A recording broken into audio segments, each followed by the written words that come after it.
Agora, Favalli, eu queria entender também o que você nos explicasse, porque a gente está falando de uma faixa pequena, se a gente for pensar em termos de extensão dos bombardeios da faixa de Gaza para Israel. Né? Se a gente fizer uma comparação, por exemplo, a gente não está falando de foguetes que chegaram a longas distâncias, mas se mantiveram ali mais ao redor da faixa de Gaza e também mais concentrado em Tel Aviv, porque a gente estava discutindo justamente isso, né? Como é que a inteligência ou o projeto israelense não se preparou para esse ataque? E a gente está falando de um ataque que nem teve longa distância, mas se manteve ali mais ao redor da faixa de Gaza, não foi? Evandro, algumas informações são fundamentais e elas estão faltando. Até este ataque, qual que era o princípio? O Hamas, né, essa organização militar, dita como terrorista, pega recursos externos e constrói armamento mais rudimentar.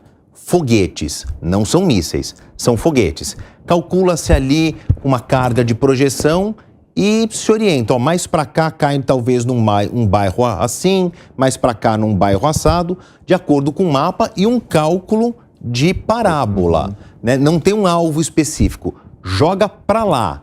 E aí cai em casas, cai em escolas, cai em parques na hora do recreio da criança. Eventualmente, se eles tiverem sorte, caem numa unidade do Exército ou numa delegacia de polícia. Mas é uma questão estatística, é muito mais fácil cair num prédio de apartamentos do que num corpo de bombeiros, por exemplo. Isso é o que se sabe mais.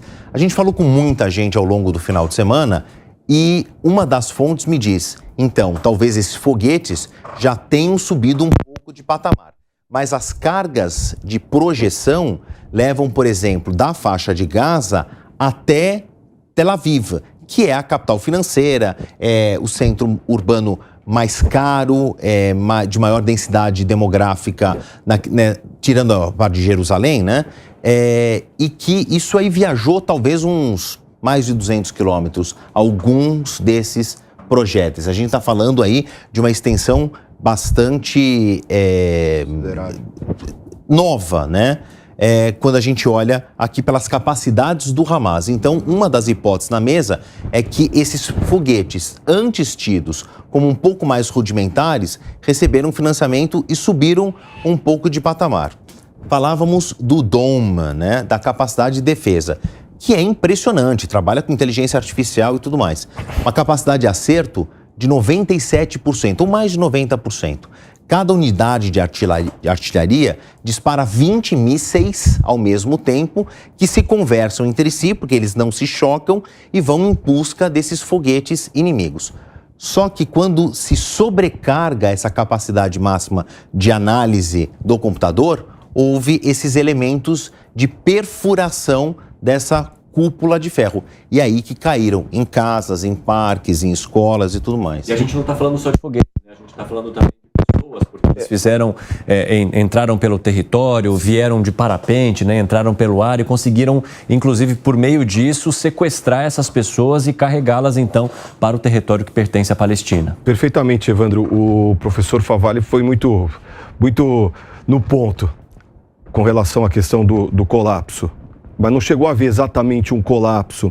Houve falha do domo, falhas pontuais por conta da sobrecarga. O grande diferencial desse evento é a invasão por terra, mar e ar, os crimes bárbaros e os reféns.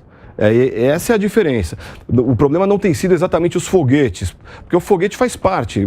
Israel também está atacando outros alvos estratégicos. Agora, a grande diferença foi a invasão, pegar civis, deliberadamente civis, da maneira como fizeram.